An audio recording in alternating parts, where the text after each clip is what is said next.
और चलिए अब एक नजर the untold stories of Modi पर।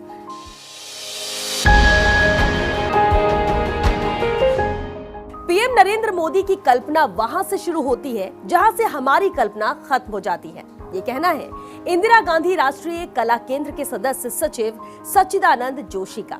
उन्होंने नरेंद्र मोदी के संस्मरण साझा करते हुए कहा कि पहली मुलाकात में ही जब प्रधानमंत्री ने उन्हें नाम से पुकारा तो वे हैरान रह गए।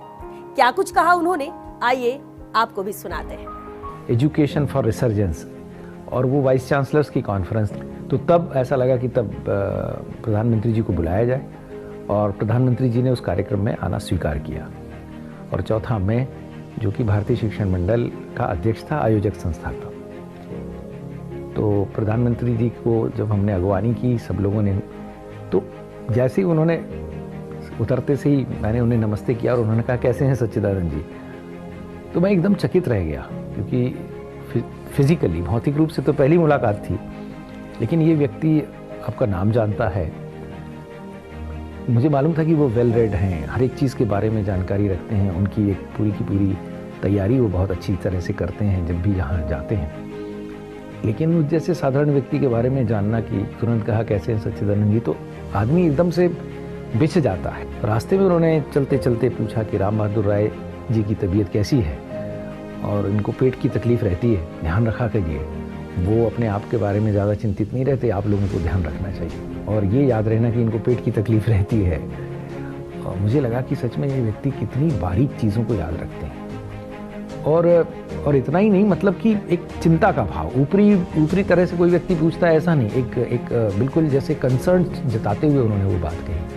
और कुछ बैठक व्यवस्था ऐसी थी कि प्रधानमंत्री जी की बिल्कुल साथ वाली सीट मेरी थी, तो जो भी थोड़ा बड़ा संवाद उस समय हुआ होगा और भाषण दिया, तो भाषण को उन्होंने अप्रिशिएट किया। करीब 1.5 घंटे तक वो कार्यक्रम में रहे। धुआंधार भाषण उनका बाद में हुआ। उनके भाषणों के संपादन का विषय आया, तो अचानक एक दिन पब्लिकेशन डिवीज़न से मुझे फ़ोन आया कि प्रधानमंत्री जी के भाषणों को संपादित करना है, तो हम कुछ लोगों का पैनल उनके पास भेज रहे हैं नामों का। तो उन्होंने जो भी कुछ 10, 12, 15 लोगों की पैनल भेजी, उसमें मेरा नाम भी गया। अचानक फिर एक दिन जो डायरेक्टर जनरल हैं डॉक्टर साधना राउत, उनका फ़ोन आया कि जोशी जी, हमें आश्चर्य है कि आपका नाम चुना गया है कि आप और कंचन गुप्ता जी उन भाषणों का संपादन करेंगे।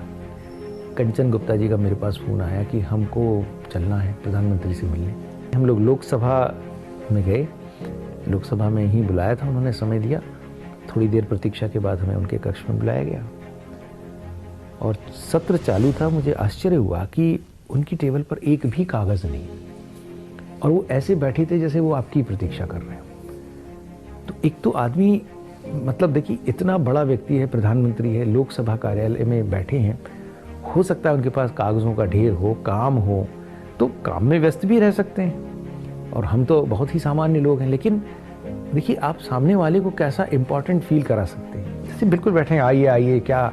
और उन्होंने फिर हम दोनों की पीठ थपथपाई और ये मेरे लिए एक बहुत बड़ा जीवन का सर्टिफिकेट था कि बोले तुम लोगों ने तो बहुत ज़बरदस्त काम किया है करके पीठ थपथपाई और बहुत ज़्यादा मेहनत की। कितनी मेहनत की, कितने घंटे बैठते थे, पीठ दुख गई होगी।